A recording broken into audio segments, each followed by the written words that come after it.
Quiero hablarte de una voluntad inquebrantable. Positivamente hablando, hay quienes son tan necios, nadie los puede quebrantar excepto Dios con el dolor. Pero no estoy hablando de eso. Estoy hablando de la determinación para alcanzar aquello para lo que fuimos alcanzados. Y la actitud de determinación es la diferencia entre lograr algo significativo con tu vida, con la gracia que Dios te ha dado, o pasar el tiempo siempre estancado en exactamente lo mismo. Sin determinación solo seremos personas que desean pero no alcanzan. La determinación la utilizan los deportistas, los científicos, inclusive los artistas. Más importante para los judíos era cuando ellos recordaban que habían sido liberados de la esclavitud de Egipto y Jesús iría a cumplir esa fiesta en su más amplio significado. Así que aquella gente, esas multitudes que lo estarían recibiendo, si eran sensibles, iban a reconocer el cumplimiento de estas palabras de Zacarías. Veamos que Jesús hace muchas cosas para cumplir lo que está escrito. Jesús hace casi todo lo que hace para cumplir lo que se escribió acerca de él. Lo que ocurrió no era algo fortuito. Él sabía, conocía la Escritura y en algún punto descubrió que las Escrituras hablaban de él. Como hombre, tuvo que ir en pos de cumplir la voluntad de Dios para él. Veamos esta porción. Cuando se acercaron a Jerusalén, es decir, Jesús y sus discípulos, vinieron a Betfagé, al monte de los olivos. Jesús envió a 2 discípulos diciéndoles: id a la aldea que está enfrente de ustedes, y luego hallarán una asna atada y un pollino con ella, desátenla y tráiganmelos. Si alguien les dijera algo, digan: el Señor los necesita, y luego los enviará. Todo esto aconteció para que se cumpliera lo dicho por el profeta Zacarías, lo que acabamos de leer.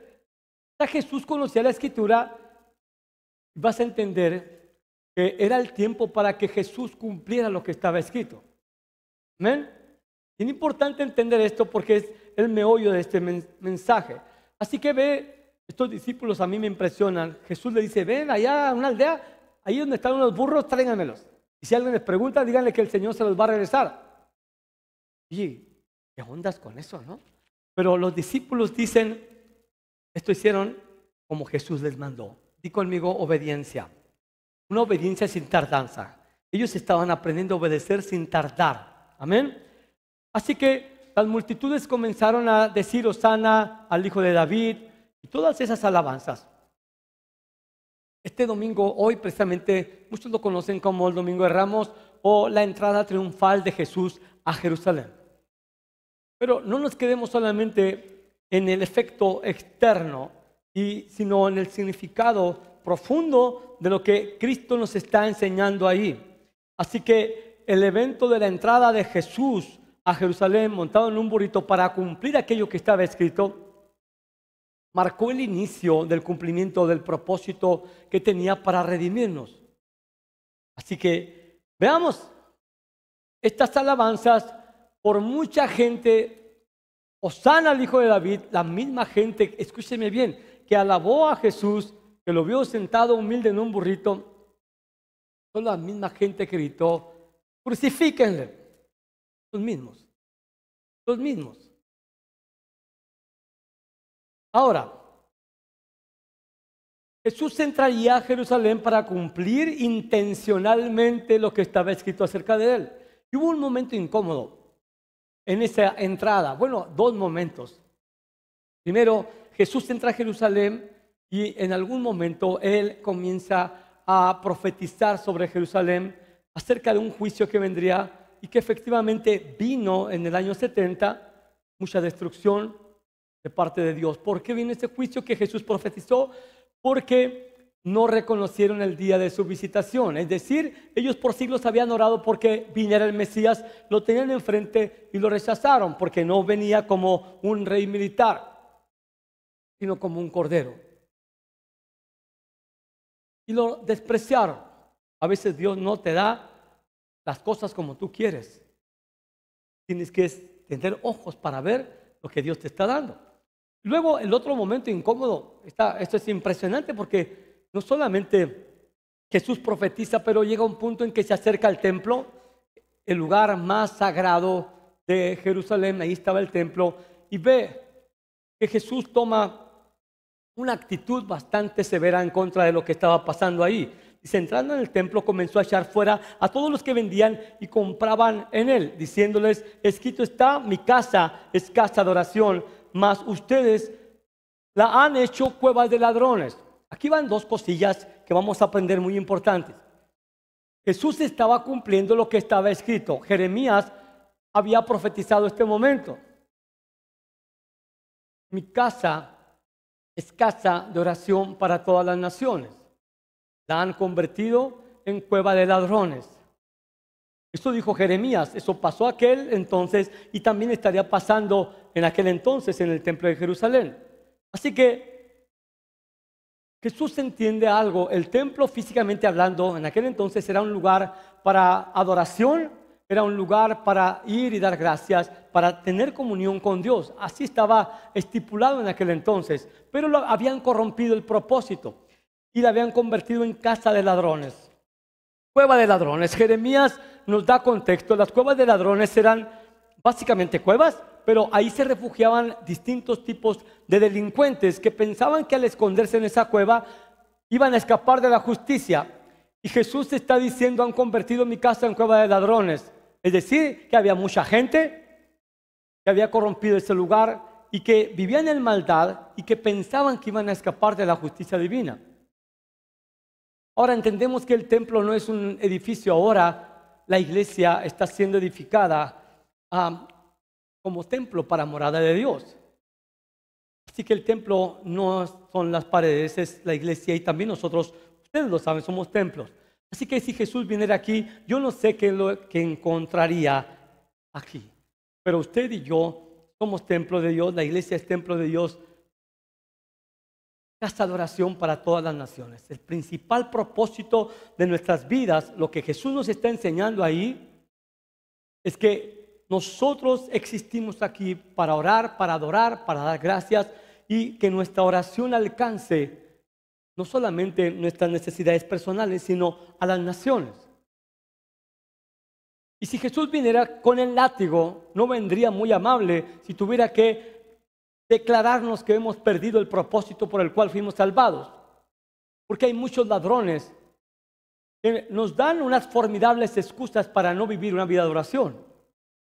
El día que usted y yo estemos allá, si Dios nos fuera a reclamar si vivimos para el propósito por el cual nos salvó, probablemente algunos se atreverían a decir, es que no tuve tiempo de vivir para lo que tú me hiciste. Y si tuviste tiempo, nada más, mira, todas las horas de Facebook, todas las horas de WhatsApp, todas las horas de Instagram, todas las horas que viste series de televisión, nunca priorizaste el vivir para estar en mi presencia. Fuiste una casa de ladrones, una cueva de ladrones en lugar de vivir para aquello que te constituí como templo del Espíritu Santo, casa de Dios. Bien, vayamos. Jesús hace esto, pero quiero que veamos unos momentos atrás antes de que entre a Jerusalén. ¿De acuerdo? Esto es de lo que quiero hablar. Lucas 9:51, cuando llegó el tiempo de ir a Jerusalén, me regresé como en las películas, ¿sí? Atrás. Jesús afirmó su rostro como pedernal. Dice que cuando llegó el tiempo, es decir, proféticamente había un momento en que Jesús debía ir a Jerusalén. No fue antes ni después. Hay un tiempo perfecto para el cumplimiento de todo lo que Jesucristo haría. Ahora es el tiempo señalado. El Espíritu Santo lo guía, lo dirige y sabe, es el momento de ir a Jerusalén. Ahora afirmó su rostro como pedernal. La palabra afirmar es muy interesante porque significa que fijar firmemente, establecer, endurecer, dirigirse resueltamente, e implica una acción deliberada. Cuando él afirma, y si afirma el rostro, significa, bueno, en aquel entonces decir el rostro no es solamente la cara, el rostro abarcaba la totalidad de la persona, lo que había en su interior se reflejaba en su rostro. Es decir, era mucho más que una simple expresión de su rostro, como torcer las cejas, no, yo voy a ir. No, era algo dentro de él mismo que quería decir que toda su persona, todo su ser estaba enfocado en un objetivo: afirmar el rostro para ir a Jerusalén. Pero dice como pedernal. Pedernal es una piedra, es dura, resistente y que se utilizaba para hacer herramientas y también para encender fuego cuando golpeaban otro tipo de piedras. Así que Jesús afirmó su rostro como pedernal. ¿Qué significa eso? En esa piedra es una piedra que tiene una característica que es la inmutabilidad. No la puedes cambiar la forma. No, ni siquiera puedes erosionarla con el agua o con la inclemencia del clima. Y básicamente lo que Jesús está haciendo, ahorita voy a ampliar esto, es dirigirse a hacer la voluntad del Padre. Lo que está diciendo es que nada lo va a hacer desistir de hacer la voluntad del Padre para Él. Nada. Así que la meta de Jesús siempre fue hacer la voluntad del Padre. Ve, proféticamente el Salmo 40 habla de esto. Dice, piensa que es como Jesús hablando en el Salmo 40. Tú no te complaces en los sacrificios ni en las ofrendas de cereales. Tampoco has pedido holocaustos ni ofrendas para quitar el pecado. Y ve lo que sigue. En cambio, me has abierto los oídos. Es Jesús, antes de ser encarnado, me has abierto los oídos. ¿Para qué? El Padre le abre los oídos a Jesús para que entienda el propósito por el cual está aquí. Me has abierto los oídos, por eso he dicho, aquí estoy, tal como el libro dice de mí. Aquí vengo para hacer tu voluntad. Así que él afirmó su rostro para hacer la voluntad de Dios, voluntad del Padre. Aquí vengo para hacer tu voluntad. Otra traducción dice, el hacer tu voluntad me ha agradado. Y él sabía cuál era la voluntad. Él no iba de turista a Jerusalén. Quiero que entiendas esto. Ve lo que dice Jesús en Juan 6, porque yo no he bajado del cielo para hacer mi propia voluntad, sino para hacer la voluntad de mi Padre que me ha enviado. Así que Jesús afirmó su rostro como pedernal para ir y ejecutar la voluntad del Padre.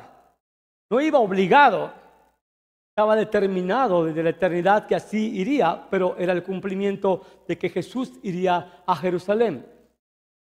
Así que cuando hablamos de hacer la voluntad de Dios, mucha gente dice, es que quiero hacer la voluntad de Dios. Aquí va y vamos a aprender este principio. El que quiera hacer la voluntad de Dios, ¿cuántos quieren hacer la voluntad de Dios? Bien, a ver si es cierto. El que quiera hacer la voluntad de Dios, dice el mismo Señor, conocerá si mi enseñanza, es lo que quiere decir doctrina, es de Dios o si es una mera opinión personal. Es decir, cualquiera que se asoma a la Escritura y ve las enseñanzas de Jesús, si en verdad quieres hacer la voluntad de Dios, vas a saber que la enseñanza de Jesús proviene de Dios y no de una opinión personal. Pero mucha gente los ve y luego se voltea para otro lado. Realmente no quieren hacer la voluntad de Dios, quieren seguir en su propio estilo de vida pecaminoso. Amén. Amén. Así que veamos esto. Afirmó su rostro como pedernal. ¿Qué significa? Vamos a hacer unas declaraciones en esto. Afirmar el rostro como un pedernal significa una determinación inquebrantable en ir y hacer lo que el Padre tenía para Jesús. Así que, así como el pedernal es duro e inamovible, la determinación de Jesús de ir a Jerusalén era absoluta e inflexible. No era negociable, a pesar de saber lo que le esperaba: el sufrimiento, la humillación, la vergüenza, el abandono, la traición. Él fue.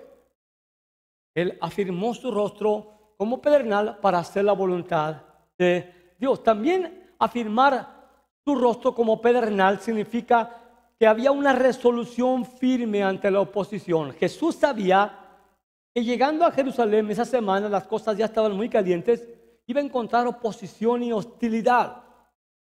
Eran los últimos 5 o 6 días, y esos días serían los más intensos de su ministerio. Él no se iba a intimidar a pesar de la oposición, porque afirmó su rostro como pedernal para hacer la voluntad de Dios. Nada le iba a intimidar, porque él sabía que la voluntad del Padre era estar ahí. También afirmar el rostro como pedernal significa que había un propósito divino ineludible. ¿Qué quiere decir con esto? ¿Qué quiere decir un propósito divino ineludible? ¿No era una idea genial de alguien? Había Dios propuesto desde la eternidad que así sería la redención de la humanidad a través de la muerte de Jesucristo. No había otra forma, no había otra manera. Había un propósito divino en que Jesús fuera a Jerusalén esa semana para ir a la cruz.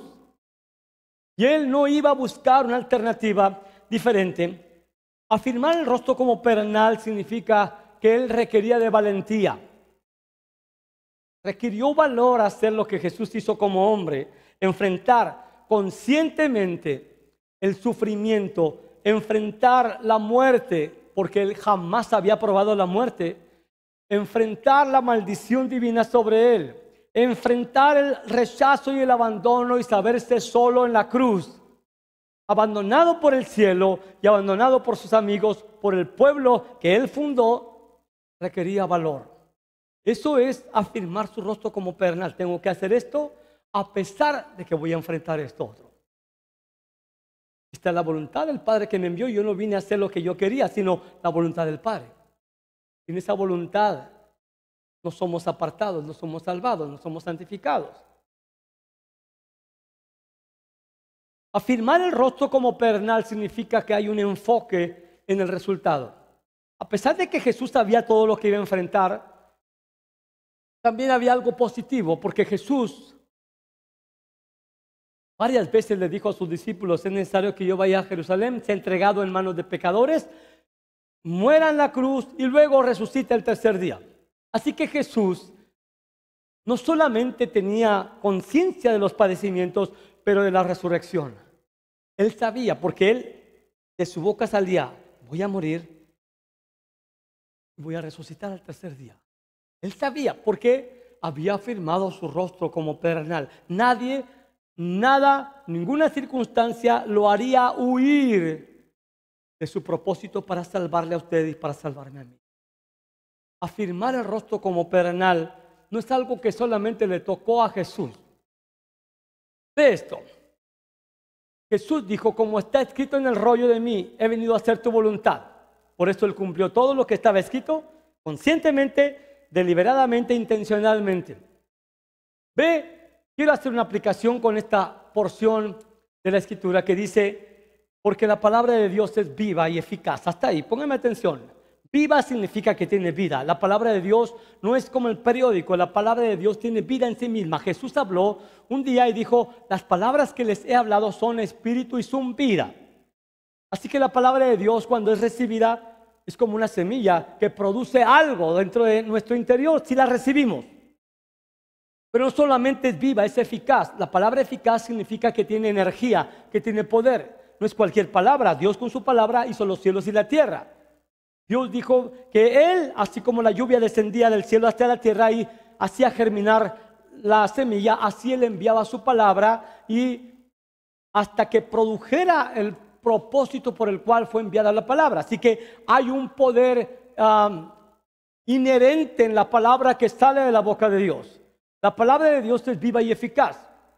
Jesús era la palabra hecha carne, pero Jesús también veía la palabra que estaba en los pergaminos y sabía que era el Padre hablándole a su vida. Y dice la comparación con la palabra, de la palabra con una espada más o menos de este vuelo, dice que es más cortante, más filosa que esas espadas de doble filo.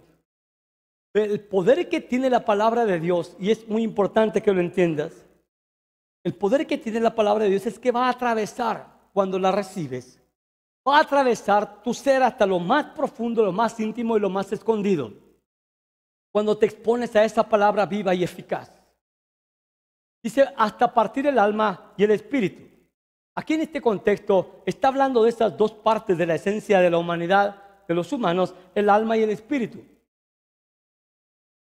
Antes de venir a Cristo, somos almáticos, somos carnales, nos guiamos por nuestros puros sentidos, emociones, sentimientos, intuición. Y vivir almáticamente no nos deja caminar en el espíritu. No nos deja andar en amor porque siempre somos desviados de nuestra atención porque no renovamos nuestra mente. Así que la palabra entra, atraviesa y separa parte el alma y el espíritu para que ya no seas almático, para que ya no te dejes llevar por solamente tu intuición, tus sentidos, tus emociones, sentimientos meramente humanos, terrenales. Ahora, para que camines como un verdadero hijo, hija de Dios. La palabra de Dios hace ese efecto, separar cuando es recibida, como la palabra de Dios que es viva y es eficaz. Ahora, y luego cuando esta palabra entra, discierne los pensamientos y las intenciones del corazón. Separa los pensamientos que son de Dios de los pensamientos que son humanos, terrenales o diabólicos. Discierne las intenciones. Cuando estás expuesto continuamente a la palabra de Dios, la palabra de Dios que es viva y eficaz va a tocar la llaga en donde tú tienes intenciones ocultas, escondidas cuando quieres hacer algo. Te va a revelar que te estás dirigiendo a un camino engañoso en donde te estás justificando a ti mismo, pero la palabra de Dios llega y separa. La palabra de Dios te aclara, ilumina esas áreas oscuras para que seas confrontado con la palabra de verdad. Entonces puedas elegir cambiar el rumbo o seguir adelante. Aquí va. ¿Cuántas veces has escuchado una predicación y luego piensas, o alguna vez te pasó, predicador, ¿cómo sabe de mi vida? Y le preguntas a tu esposa, ¿qué? ¿Viniste a hablar con el pastor, verdad? No, claro que no. A ese que le dijiste, está diciendo toda mi vida ahí. Exacto, porque la palabra de Dios es viva y eficaz. Y discierne, te ilumina el corazón y te confronta, me confronta. Oh, muchas veces he estado en predicaciones y digo, Dios mío, tuve que venir a este lugar para que me dijeras desde ese púlpito lo que necesito cambiar. ¿Cuántas veces has abierto la Biblia? Estás leyendo un pasaje. Wow. Parece que esto fue escrito para mí. ¿Has leído algo así? Es que lee la Biblia, digo. Dices, parece que fue escrito para mí. Como está escrito de mí en el rollo, fue escrito para ti. La palabra de Dios es viva, eficaz. Te va a hablar porque fue escrito para ti. Casi todo. No significa que, ay, aquí encontré el remedio. Aquí dice que debo de apedrear a mis hijos hasta matarlos por rebeldes. No, porque la palabra de Dios no es solamente la letra, la tinta, es el espíritu de la palabra. Por eso es viva y es eficaz. Se discierne espiritualmente. Pero aquellos que tienen el Espíritu Santo abren la Biblia y saben, esto es Dios hablándome. Aquellos que escuchan una predicación de la palabra saben, es Dios, mi Señor, hablándome.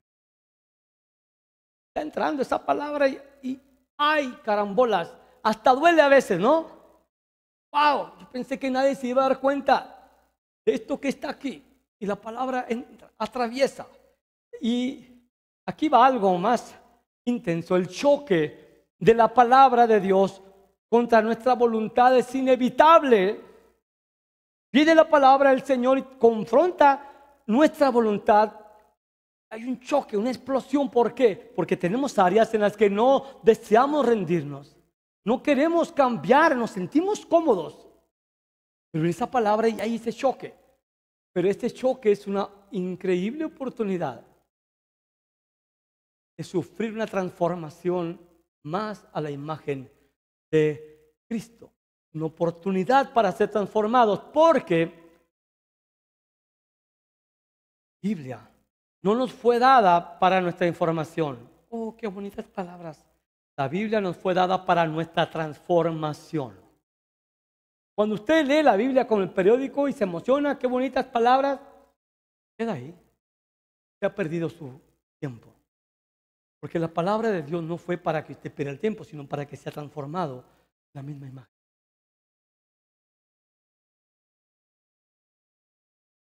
Así que le doy este último pensamiento sobre esto. La palabra de Dios viene y confronta nuestra autocomplacencia y nuestro egoísmo. Si eres serio al meterte a la palabra, sabes que el Señor está señalando algo que no quieres dejar. Que no, simple y sencillamente como que te volteas para el otro lado. Ay, ¿por qué? No quieres. Pero viene y confronta el egoísmo, el deseo de permanecer en ese estado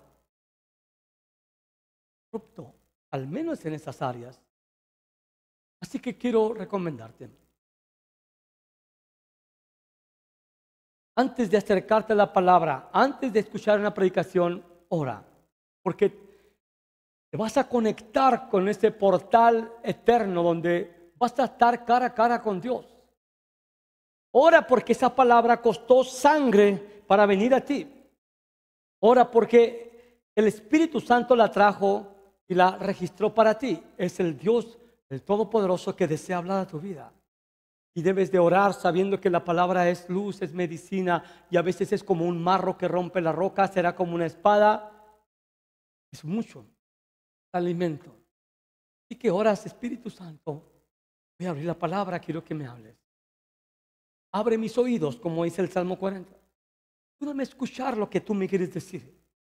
Quiero pasar un tiempo en tu presencia, quiero saber que tú me escuchas. Si estás adorando, estás dando gracias al Señor por la palabra, dando gracias a Jesús por el Espíritu Santo que lo envió para abrirte los ojos, iluminar el entendimiento y que puedas conectar con la voluntad eterna de Dios. Amén.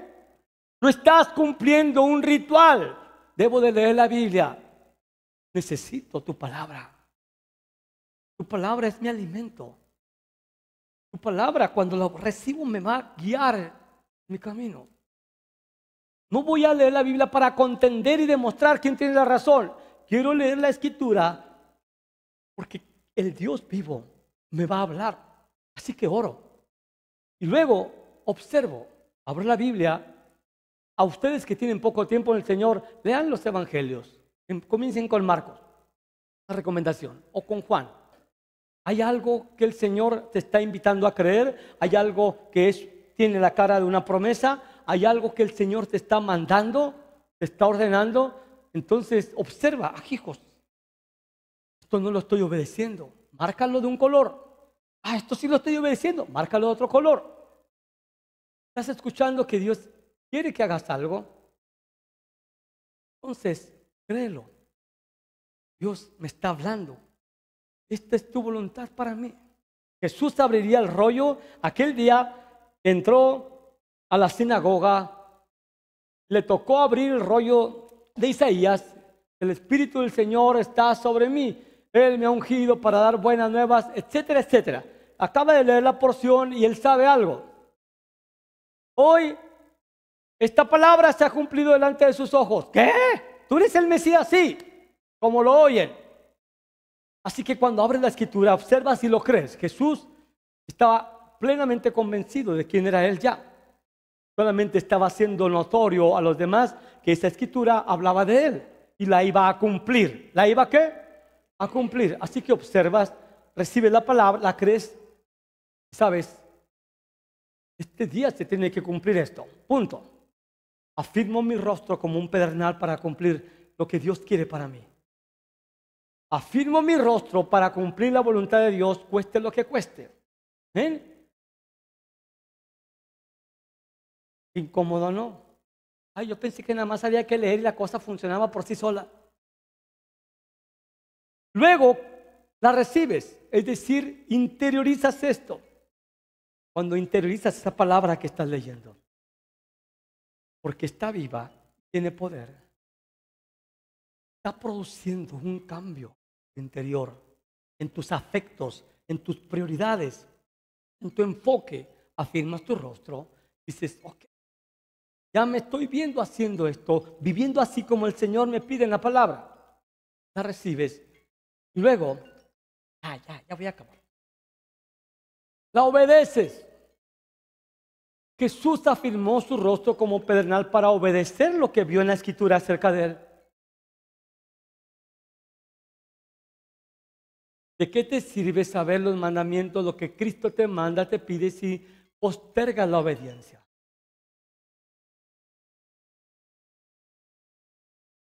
Oh, gracias. Si postergas tu obediencia, ¿por qué me llaman Señor, Señor y no hacen lo que yo les pido? Muchos que dicen Señor, Señor se van a ir al infierno.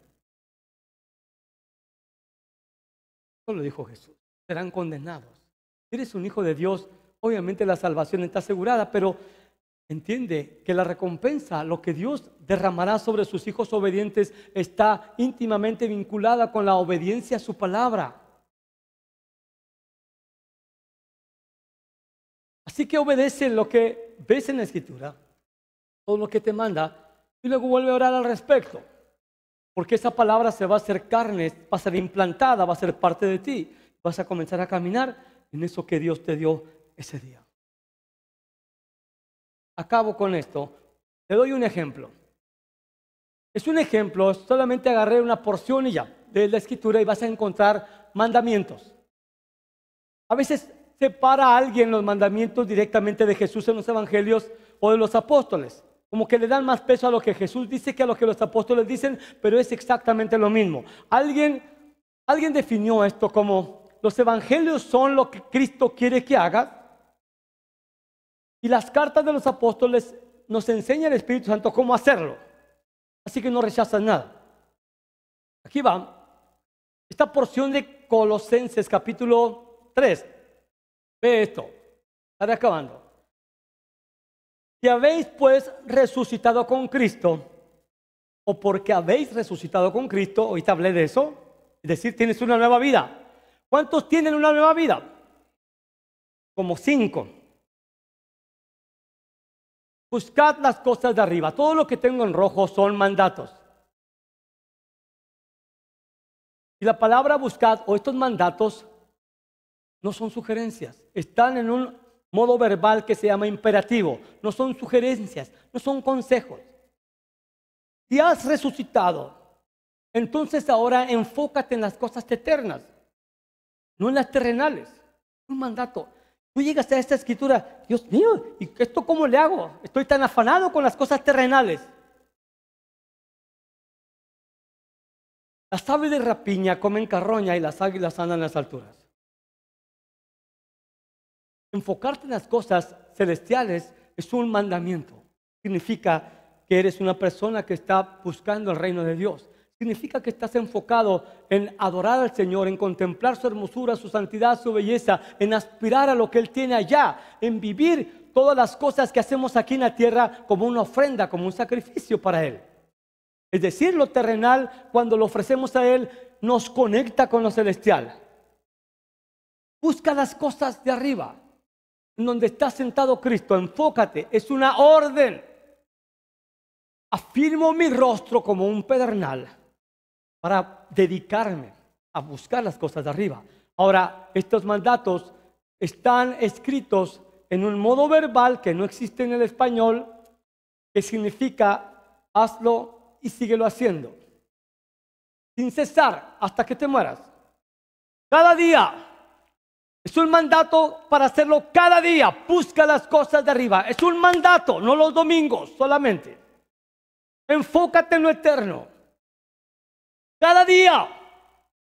No cuando estés de ganas. Y luego dice, consideren los miembros de su cuerpo terrenal como muertos. Otra vez, consideren. Es un mandato. En el tiempo verbal que dice continuamente. Todos los días, a todas horas, sin cesar, como un contador, hagan cuentas. Consideren los miembros de su cuerpo: manos, piernas, orejas, ojos, mi lengua, muertos. no voy a usar ningún miembro según el mandato divino para el pecado. Ni uno solo, ni siquiera poquito. Ahí dice, consideren los miembros de su cuerpo terrenal como muertos a la fornicación, a la impureza, etc. Así que el mandato es, pon tu rostro como pedernal. No utilices tu cuerpo para la inmoralidad. Ninguna forma de inmoralidad, ni idolatría, nada de eso.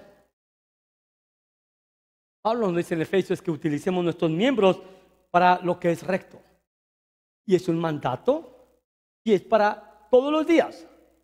Antes de tomar una decisión, ¿de qué manera esto va a glorificar a Cristo? ¿De qué manera esto es una ofrenda para el Señor? Lo que voy a hacer con mis manos, lo que voy a hablar, lo que voy a escuchar. ¿De qué manera me estoy presentando a Dios como vivo entre los muertos? Porque ya no soy más esclavo del pecado. Ahora soy siervo de la justicia, así que vivo como un siervo de la justicia. Considero todo mi cuerpo para usarlo para glorificar a Dios. No hay vacaciones de santidad. Eres santo, caminas todos los días santo. Es un mandato. Así que cada mañana te levantas y dices, voy a afirmar mi rostro como un pedernal. Nada ni nadie me va a hacer desistir de hacer lo que agrada a Dios. Nada. Jesús lo hizo. Jesús vio esta palabra, ir a Jerusalén y dar tu vida por la humanidad. Afirmó su rostro como un pedernal. Jesús te dice, mira, busca las cosas de arriba. No te enfoques en lo terrenal. Afirma tu rostro como un pedernal. Entonces te enfocas. Pues nada me va a hacer desistir. Ni las críticas, ni las burlas, ni la oposición. Señor, tu gracia me va a ayudar a cumplir esto y voy a ir hasta el final. Cada día voy a estar enfocado en esto. Y es que no hay tiempo de orar ni de leer la Biblia. Bueno, no sé si Dios vaya a tener tiempo de atenderte cuando partas con Él. Y luego dice, pero ahora desechad. No estoy predicando sobre esto, solamente poniendo el ejemplo. Ok, tengo que fijar mis ojos en lo eterno. Tengo que considerar mis miembros, no para el pecado. Luego dice, pero ahora desechad. Mandamiento continuamente. La palabra desechad no es solamente como tirar a la basura. La palabra desechad, como es continuamente, un verbo que siempre inicia en un momento y continúa, significa dejar de lado. Porque hoy va a haber personas que me provoquen a ira. Hoy voy a sentirme tentado a ofender. Hoy el diablo quizás me ponga una trampilla por ahí, pero yo tengo que dejar de lado eso. Hoy te ofenden y tu tentación es responder igual. Pero el mandato es, deja de lado eso. Ignóralo. Es más, ponlo a cuentas de Jesús. Señor, me ofendieron. Jesús dice, ponlo a mi cuenta. Yo morí por eso. Entonces desecho eso, lo dejo de lado. Es el mandato. Estoy hablando de afirmar nuestro rostro para ir y hacer la voluntad del Señor. ¿Y qué? ¿Ya nada más me aguanto el coraje? ¡No! ¿Qué dice ahí? Acabo.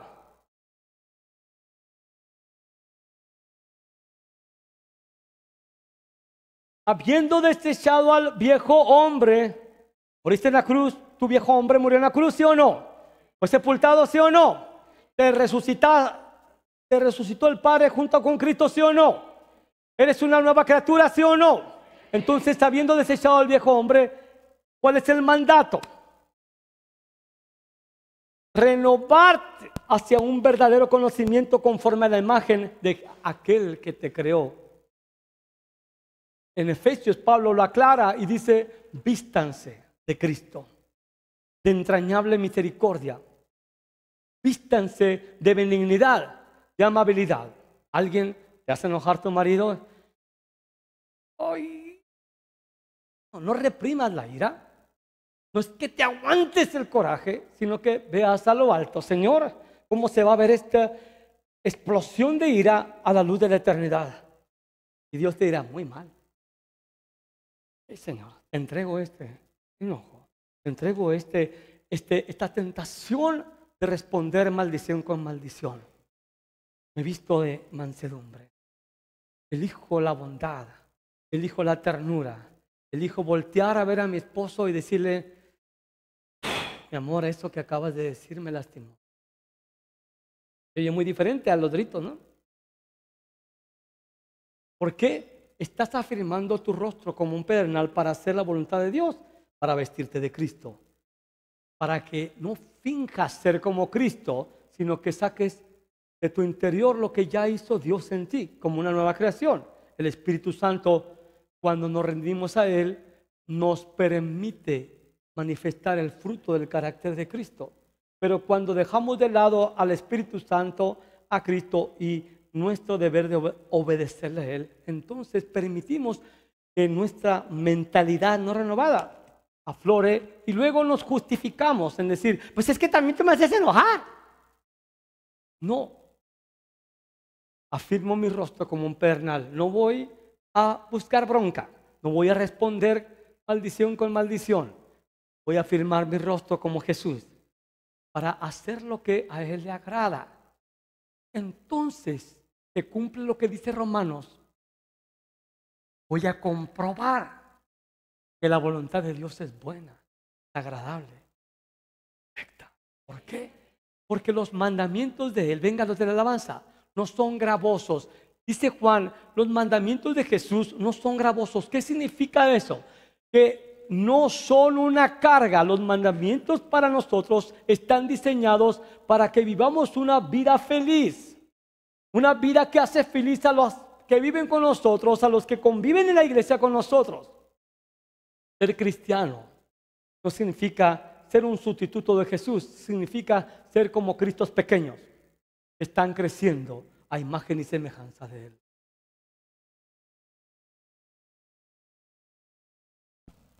Sí. Esto no es absolutamente cierto en mi vida porque todavía estoy en ese proceso de ser transformado. Me hacen enojar y me la pagan. Pero estoy consciente que tengo que afirmar mi rostro como pedernal ante las exigencias de mi cuerpo, ante las tentaciones que el mundo ofrece, que el diablo señala mis concupiscencias, y tengo que recordarme: Mario está muerto, Mario está crucificado, Mario fue sepultado. Ahora no uso mis miembros, lo hago literalmente, no uso mis miembros para servir al pecado. Trato de afirmar mi rostro como pedernal. No voy a ceder ante esto. Me voy a vestir de benignidad, de amabilidad, de misericordia. Cuesta a veces hacerlo. ¿Cómo cuesta redirigir el espíritu de tu mente hacia aquello que agrada a Cristo? Pero si esa es la voluntad del Padre para mí, no tengo opción. La hermana no tiene opción. Es la ruta que Él trazó. Hay que ir a Jerusalén, a enfrentar hostilidad, a enfrentar resistencia, a enfrentar oposición al hacer la voluntad de Dios. Oh, pues que no nos va a ir bien. Sí, pero todo aquel que quiera hacer la voluntad de Dios va a padecer, dice el apóstol Pedro. ¿Por qué tenía que escribir esto? ¿Por qué no dijo se la va a pasar bien chida? Porque nada en la tierra, nada en este mundo se deleita en la voluntad de Dios. Pero ahí hay un pueblo que ama el hacer la voluntad de Dios, aunque le cueste. Allí hay hombres, allí hay mujeres que dicen: qué difícil es mi matrimonio, pero esta es tu voluntad para mí. Que ame a mi esposa como Cristo a la iglesia, que respete y me sujete a mi marido como al Señor. Afirma tu rostro como pedernal, no te queda opción. Que obedezca y que honre a mis padres. Dios, esta es tu voluntad para mí. Me caen gordos mis papás, pero si es tu voluntad, yo los voy a honrar, los voy a obedecer. Voy a afirmar mi rostro como un pedernal. Cueste lo que cueste. Y al cabo de que has determinado en tu corazón hacer la voluntad de Dios, cueste lo que cueste, día te vas a mirar al espejo y te vas a parecer más a Jesús. Wow, ya no me enojo como antes. Ya no hago lo que hacía antes. Respondo diferente en estas tentaciones, en estas oportunidades. ¿Por qué? El hombre interior, en la medida que se somete a la voluntad del Señor, se va renovando de día en día para ser conformado a la imagen de Jesús. Tu hombre interior, lo que tú eres en Cristo, cada día se renueva. ¿Por qué? Porque determinas ser un ser humano, un hijo de Dios obediente, inquebrantable. Nada ni nadie te debe de hacer desistir, porque hay una sola voluntad que obedecer y no es la tuya sino la de Él. Póngase de pie.